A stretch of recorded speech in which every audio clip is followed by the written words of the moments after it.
Here we are, the biggest episode of this series to date, on the back of our best season yet, being the top team in the Western Conference that has led us to this moment, the first round matchup against the St. Louis Blues. This is undoubtedly our biggest chance yet, and maybe the biggest chance we will ever get in this series to find success. When you look at this team, when you look at our drafting history over the past 5 years or so, this is it. This is about as good as we're ever going to hope to be throughout the course of this series, unless we tank, which really isn't that great of an option either, because we won't have enough time for some of our prospects to develop from that point on. The only way that we're getting other elite talents like Rogalski, Jonas, Bengoa, and Tannell would be to finish bottom 5 in the league every year. And right now, of course, it's not worth doing. And by the time it is worth doing, we're going to have so little time left in the series. So this is it. Whether or not we can get it done, though, is another question. We've had some hope and some optimism heading into prior postseasons, but nothing like this.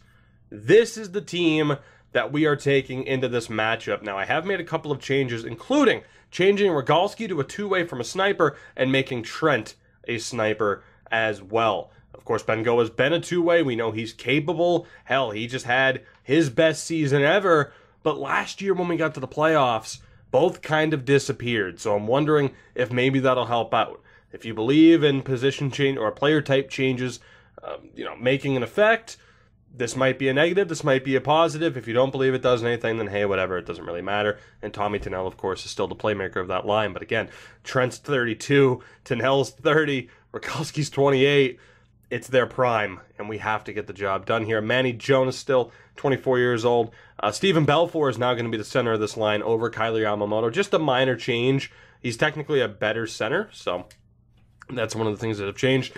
The big change, though, comes in the bottom 6, as we have bumped up the 4th line to the 3rd line. Klo, Chuck Lorentz, who's now a two-way, and Riley Sutter make up that 3rd line. Barabal, McChesney, and Sid, who, after a slightly disappointing season, will be on the 4th line. I want that 3rd line, the now 3rd line, to try and have a bigger impact on the series. And defensively, nothing has changed. As far as the power play and the PK, I've gone just off of best lines and what it thinks works.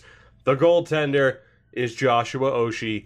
Whether or not we can find success, I'm not sure. But also keep in mind that the Tacoma Evergreens are also in the postseason. This will be the team that they move forward with. I am intrigued to see what they can do. Of course, their defense is still a bit of a question mark. Their goaltending is still just okay, but they've had a great season as well, and we'll be following along with them. However, we need to take a look at what we're up against here in the first round against the St. Louis Blues. So let's take a look at their lines as we head into the postseason. And there's obviously one player that's kind of jumped off the page, but we'll start off with the veteran now, 38-year-old Robbie Fabry, still kicking around with the Blues, centered by now 35-year-old Nico Hischier, so that kind of puts into perspective just how far into the series we are. And Troy Cleary, the number 1 overall pick in the 2032 draft, 92 overall at 20 years old.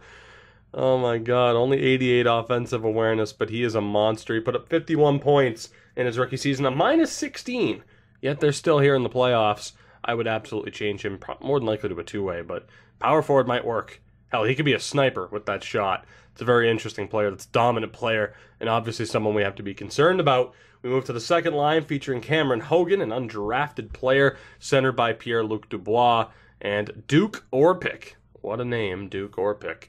The 3rd line, Marvin Lees, Stuart Hamonic, and Morgan Earl, a former 7th overall selection. And the 4th line is Andy Doan, Joel Sullivan, and Darren Helms. Darren Helms, that is tremendous. So, obviously, we have a well-rounded team. They have a superstar up front on the top line. It's a little bit concerning. Defensively, though, you could argue that we have the advantage on paper, or at the very least, it's close. Their top pairing is Len Capaduca, former 52nd overall pick in 2028, with Hugo Plus, a former 7th round pick, who was an absolute steal. My God, that's great for a 7th round pick. A true defensive D-man. Second pairing is Terry Summers, a former 8th overall pick, with Brandon Faith, another late round steal for the Blues. Lucky bastards. And Anthony D'Angelo is on the third pairing with Junior Eichel. The goaltending, I suppose, is going to be the big question. Offensively, well-rounded. I'm sure they can do well. Some veterans on that team. Defensively, we might have the edge. With the goaltending, though, we also have the edge on paper. It's Dan Christensen, former second-round pick of the Leafs, the 31-year-old, posted a .911 save percentage this season. You see the healthy scratchers: Orlando Frazee, Rory Olczyk, and Joel Sylvester.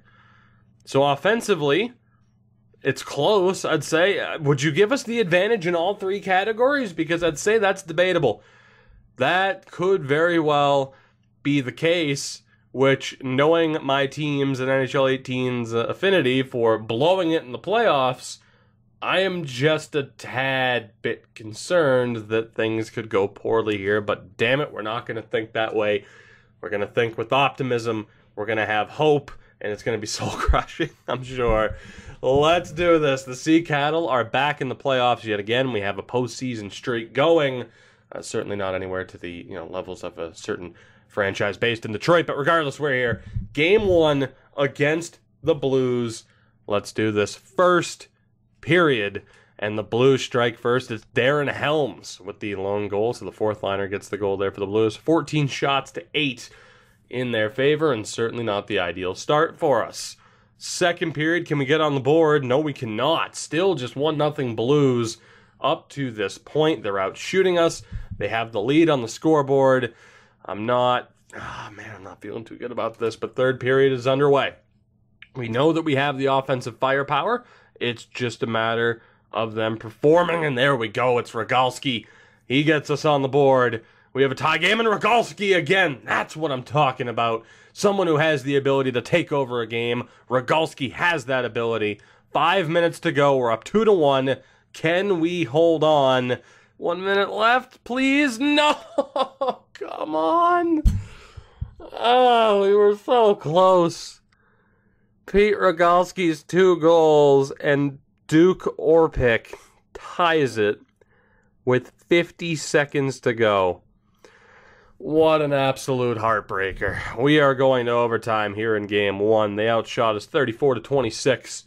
We are tied at 2 apiece on the board. Oh boy, that is unfortunate. Right. Okay, overtime. Damn it. See, that's why this game always makes me pay for it when I get a little bit too optimistic too early on. Overtime predictions. I'm going to say Trent or Cleary. One of the 2 big names will get the winner. Let's go. Overtime in Game 1. Come on. We need this. We can't afford to drop a game on home ice. Especially not to start series. Come on. 8 minutes in. Halfway through overtime. Now, and St. Louis gets the win. It's Hamonic with the overtime winner. A 2-1 lead disappears. The game-tying goal with 50 seconds left. And then the Blues take it in overtime. A tremendous effort from Pete Rogalski. But it just wasn't enough. And we are in trouble already, having dropped a game to begin this series. We'll go ahead and focus now on Tacoma. I'm going to skip past Game 1 here. But they are playing the Binghamton Devils. Can they get the win in Game 1? No, they cannot. So both teams dropped Game 1. It was a 3-1 loss for the Evergreens. So we started off this episode with a little bit of positivity, but both teams have lost Game 1, and now I'm just a little bit concerned. Just a tad bit, right? Just a tad bit. Okay, let's go. Game 2. We won't make any lineup changes yet, but let's go ahead and get this underway. Come on. We need this, damn it. We need this. We can't lose both games on home ice to start this series. It would be an absolute disaster. So let's go. Let's hope we get the result here. First period of Game 2. And yet again, the Blues walk away from the opening 20 minutes with the lead. It's Doan getting the opening goal. We doubled them up in shots, 16-8. But we're down 1-0. I am a little bit concerned now. Just a little bit more than a little bit. Second period, we cannot strike. So again, for the second consecutive game, we're in consecutive games now, we have entered the third period down 1-0. 26 shots to 18, but we have yet to score on Christensen. Oh, boy. Come on. Let's go. Third period. We need this. We need this. Yes, baby. There we go. Trent Bengoa gets the goal. Again, the top line stepping up at a crucial time. Sullivan gets it back, though. Kyler gets it back immediately, less than a minute later. Holy hell, what a start to this third period. We're tied at 2 apiece. Under 7 to go. Not quite before Sullivan gets a second of the period. Barabal ties it. What the hell's going on, man? 1.5 to go. Cedric Barabal, please. Let that be the winner. Please, thank you. Jesus. What the hell was that third period, man? Oh, my God. Wow. Well, that is one hell of a way to win a game. One hell of a way to win game 2. Again, the Blues get the only goal of the first 2 periods. It was Doan. We start off the third period with a Trent Bengoa goal. Sullivan ties it. Or Sullivan regains the lead. Yamamoto, less than a minute later, ties it. Sullivan, about 5 minutes later, regains the lead. 3 minutes later, Cedric Barabal, and then he scores again. A huge effort from Mr. Barabal, and we have ourselves a tied series. 36 shots to 24. Sullivan with a 3-point night was the first star. Barabal, though, with the game-tying and game-winning goal. A hero in my book. Cedric Barabal, you absolute gem. Man, we needed that so badly. So badly. I just wish it didn't have to be that stressful. We'll sim game 2 here for Tacoma. Let's hope they can bounce back as well. They do not. They're down 2-0 against Binghamton. Of course, in a best of 5, so they're in a little bit of trouble. As far as any lineup changes, I'm going to hold off. Let's hope we can bounce back here in game 3 and continue this momentum. In terms of bouncing back, I really mean we know that we're going to have some underperforming players in the lineup if we were to look. Let's hope we get a full team effort here. It's game 3. We're on the road in St. Louis. I would like just a nice, calm, peaceful, dominant victory. Probably not going to get it, though. First period of game 3, and yet again, it's a 1-0 lead for the Blues. This feels like, you know, I'm used to this feeling as a Bruins fan of my team just constantly going down 1-0 to start a game. Of course, you can only, 1-0, 2-0, 3-0. The Bruins loved, just destroying their chances at the start of the game and having to rely on dramatic comebacks. And unfortunately, the Sea Cattle seem to feel the same way. We're down 1-0. Nico Hischier with the lone goal. Shots were just about even. Second period, Cleary gets his first goal of this series to make it 2-0. Chuck Lorentz was able to get that goal back under 2 minutes later. But that was the last goal of the period, just beyond the 5-minute mark. 19 shots to 14 in our favor, but we're down 2-1 heading into the third period. We need a big effort here from our top line, from everybody. Will we get it, though, is the question. Defensively, we're doing well. We're limiting their shots, although now that I say it, their shot total has gone up quite a bit. And at the 10-minute mark on the dot, Lees makes it 3-1. Orpik makes it 4. Oh, my God.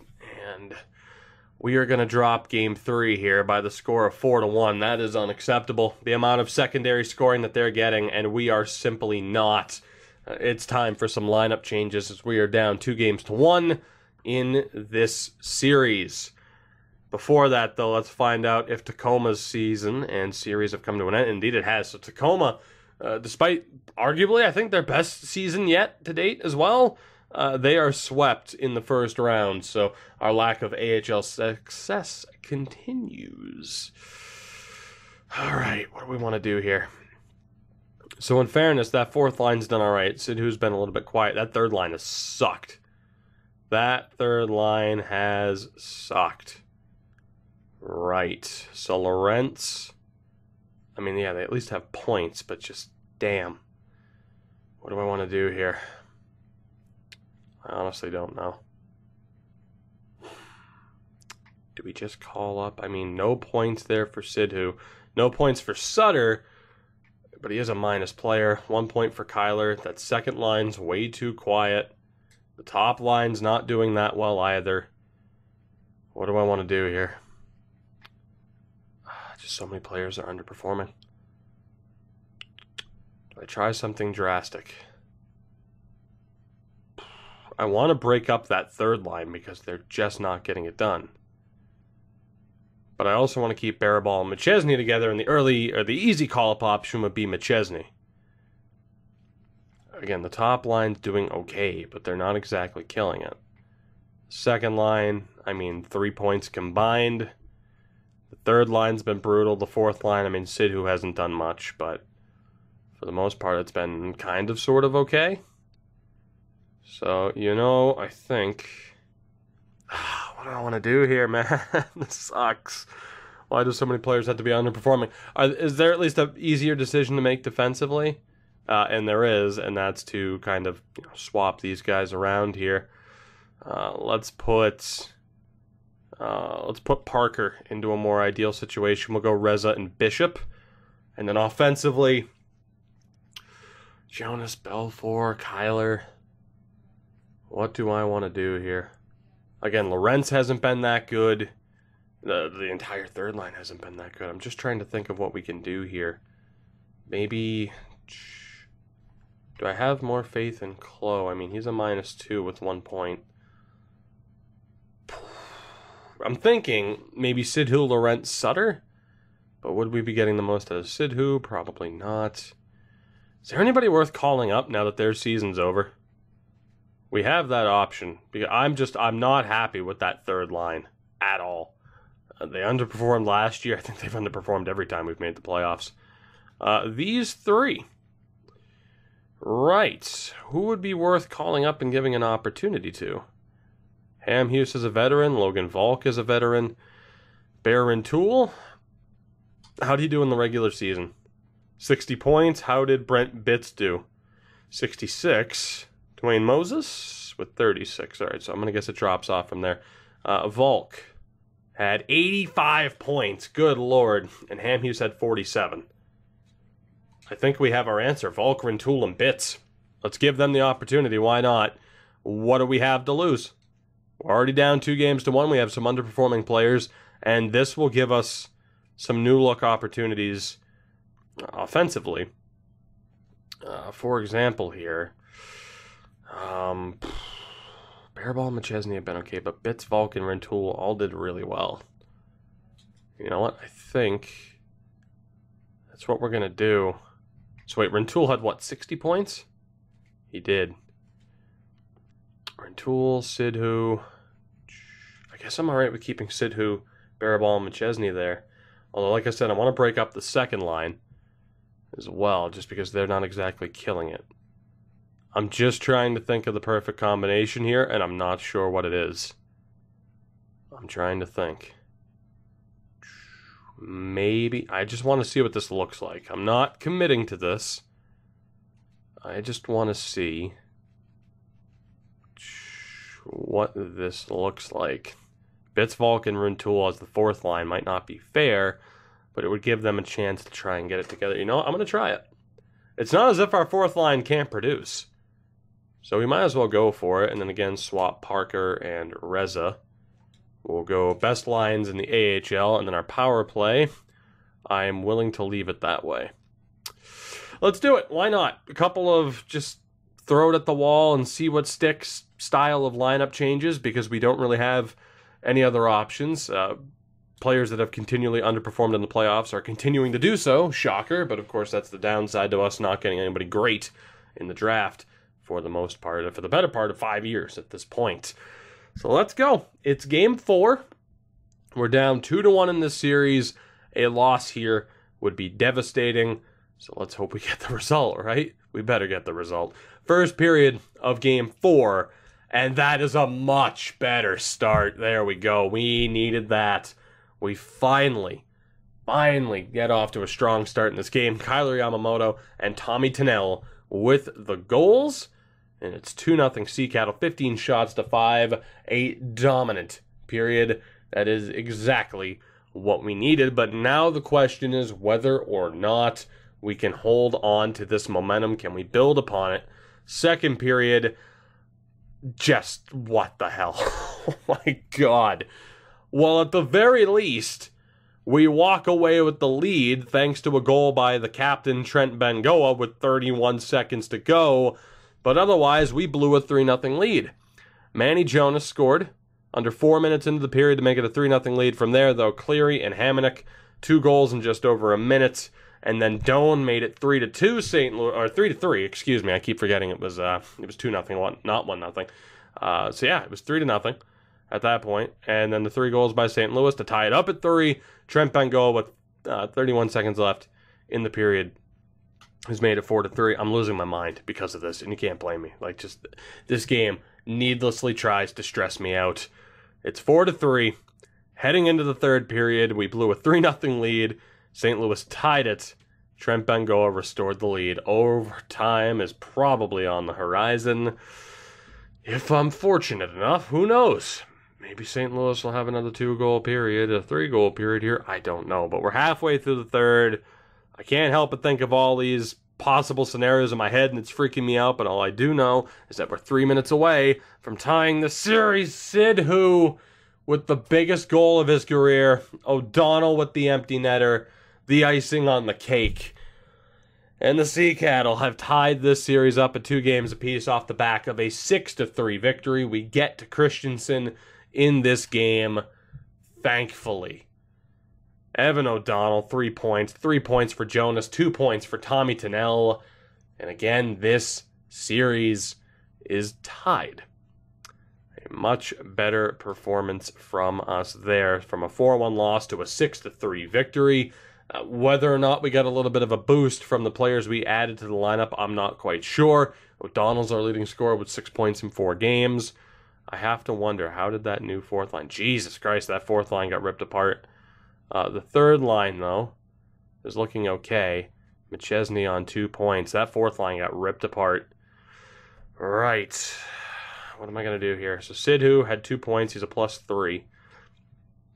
I am obviously concerned for that fourth line and what could potentially be done. I could put Jonas at center. 90 offensive awareness for Volk, though. I can't help but wonder what he could do with Barabal and Jonas, and damn it, I'm going to find out. You look at the offensive awareness of the guys on the third line. This is definitely a risk, but it's one that I'm willing to take. Second line had a decent game, but we're going to make that change. And then defensively, I mean, Parker and Bishop, it's still a little bit of a struggle, but I'm going to make that one change. It's a huge opportunity for Volk to prove himself. I mean, he's playing with Manny Jonas, consistently one of our best players year in and year out. This series at this point is a best of 3. We're on home ice for Game 5. Let's see what we can do. Oh, God. First period of Game 5. And surprise, surprise, St. Louis has a 1-0 lead at the end of the first period. Death, taxes, and a 1-0 St. Louis lead at the end of the first, except for Game 4. Second period, Nico Hischier makes it 2-1 or 2-0. Trent Bengoa, though, gets us on the board. It's 2-1 at the end of the second period. Shots are just about even. Thank God for Trent Bengoa. But we go to the third period down a goal. We need a major performance here. Somebody has to step up. Offense, defense, everybody. Somebody has to step up, and we have to find a way. We can't be outdueled by Christensen. A power play opportunity goes to waste. St. Louis has one of their own. It's an extended power play, because of course it is. 5 minutes to go after that was killed off, though. Can we please get more than one goal on an 86 overall goalie? No, we cannot. Oh my God, I'm so sick and tired of being outdueled by 86 overall goaltenders. Or lower. 30 saves for Dan Christensen. Oshie with 31. Nico Hischier gets the game-winning goal. And we are down 3-2 in this series. Loss, win, loss, win, loss. So hopefully Game 6 will be a win, or we are out of here. Every series right now is a 3-2 split in the West. All but one series in the East has come to an end. And I don't know what to do. I really don't. Logan Volk has done nothing since we called him up. Rintoul and Brent Bitts have been terrible. So guess what? We're giving an opportunity to somebody else. I'm going to keep throwing players into the lineup until somebody decides that they want to perform. So Ham Hughes, you'll get an opportunity. And then out of these 4, I'm going to select 2. Let's see. Whitfield, how did you do? 45 points and a plus 17. Todd Champion with 47 points.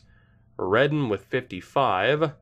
And Moses with 36. So Redden, and then between Champion and Whitfield, I'm going to give it to Whitfield based on his defensive ability.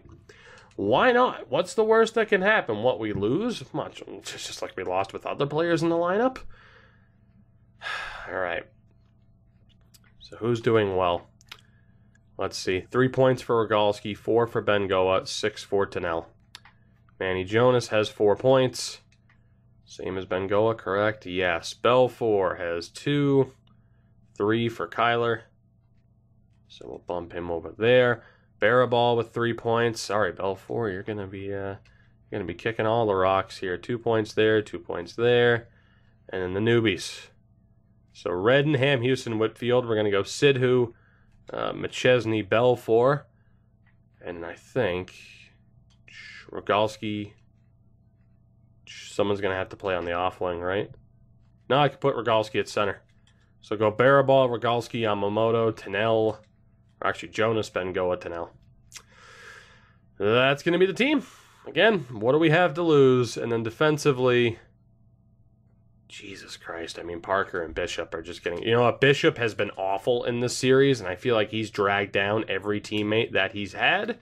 So, Steven Bishop, you're going to take a seat, because I refuse to lose this series because of you. Let's see. I mean, preferably, what do we have? We have the perfect lefty-righty dynamic, don't we? We do. So, who do we have as a righty? Marco or Gleason? Or Jerry Riddle, for that matter. Let's see. Riddle, how'd you do in the regular season? 19 points and a plus 26. Gleason, 6 points and a plus 20. And Marco, all right, well... Jerry Riddle, welcome back to the team. It's been a long time since we've seen you at the NHL level, but we got to do something. So we'll go best lines down in the AHL, whatever. So again, Jonas, Bengoa, Tennell, Barabal, Rogalski, Yamamoto. Why did it... I hit best lines and it took me out of the menu. Why? What the hell? No. God, menu like EA. EA, I'm not in the mood for this. I'm not in the mood. You're already having my better team lose, and I'm not a big fan of it. So if you could stop with your... bullshit menu lag and everything. That would just be tremendous. Absolutely tremendous. There we go. The offense is set up yet again. Defensively, Parker's been brutal. I'm going to put... We're going to have Parker, Miele, Reza, Riddle, Wakabayashi, and O'Donnell. I don't know what the power play is at this point. I don't really care. I'm just making sure the AHL lines were good, even though it doesn't matter. And Oshie, yeah, that's kind of an issue, don't you think? Just a little bit. I don't know, maybe I'm too harsh with some of our players for not putting up points. Maybe I picked the wrong goaltender. You know, maybe this would be the right moment. Especially, too, considering we got absolutely shafted on the picks. Maybe this would be a great moment to have one Hainsey be able to step in between the pipes. But you know what? We don't. We do have Grant Hargreaves, though, and I'm going to give him the opportunity because he's proven to be a solid enough backup. Can he get a job? Can he get a job done? Can he get a win in clutch time? The biggest game of his career. Is he capable of doing that? We will soon find out. If this wants to pause, thank you. We have a very early power play that we just scored on, so thank you for that, Pete Rogalski. Welcome back to this series. First 4 shots of this game and a 1-0 lead. We're going to sim the rest of the first period here of Game 6. Hamonic tied it, but Rogalski scored again. So there you go. Pete Rogalski, when he wants to, can just go off and take over a game. We're up 2-1 at the end of the first period. 10-6 shots in our favor. The 2 goals for Rogalski, the goal for Hamonic. I was going to say Hamilton. It wasn't Hamilton. Second period. Can we add to this? Yes, we can, and it's Parker. So I believe that's our first goal from a defenseman in this series. 3-1. 25 shots to 11 We're 20 minutes away from either an absolutely horrific collapse or forcing Game 7. It's going to be one or the other. Let's find out which one it's going to be, shall we? It shouldn't be stressful at all.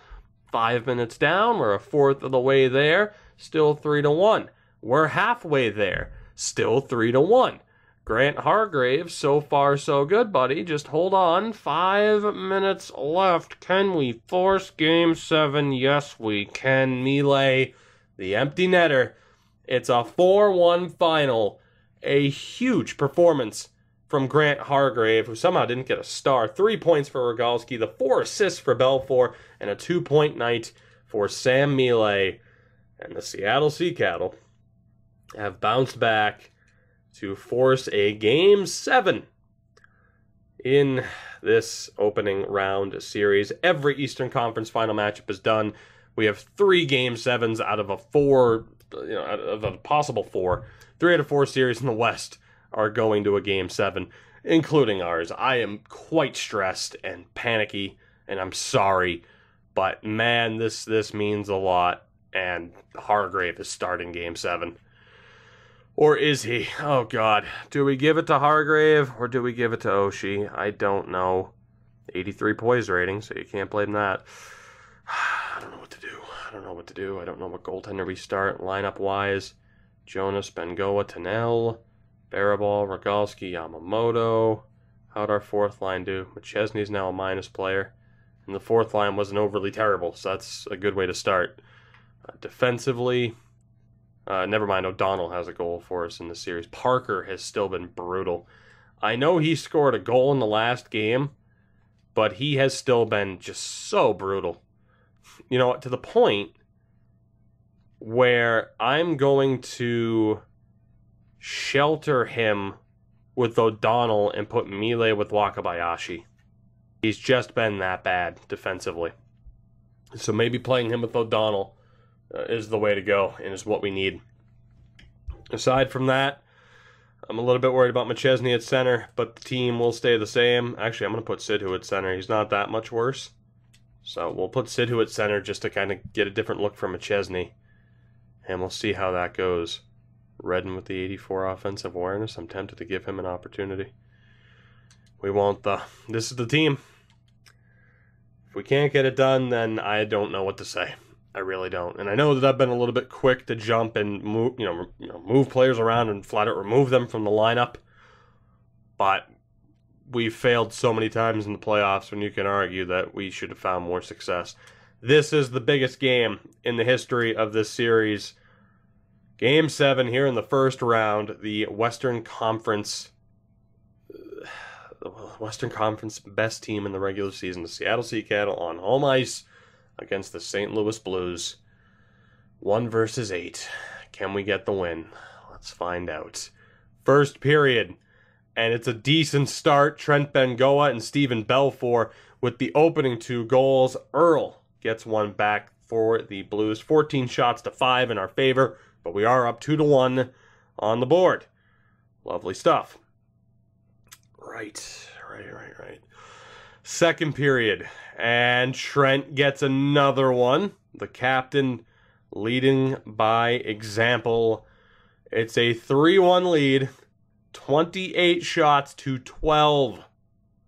I don't even know who was between the pipes. It is still Hargrave.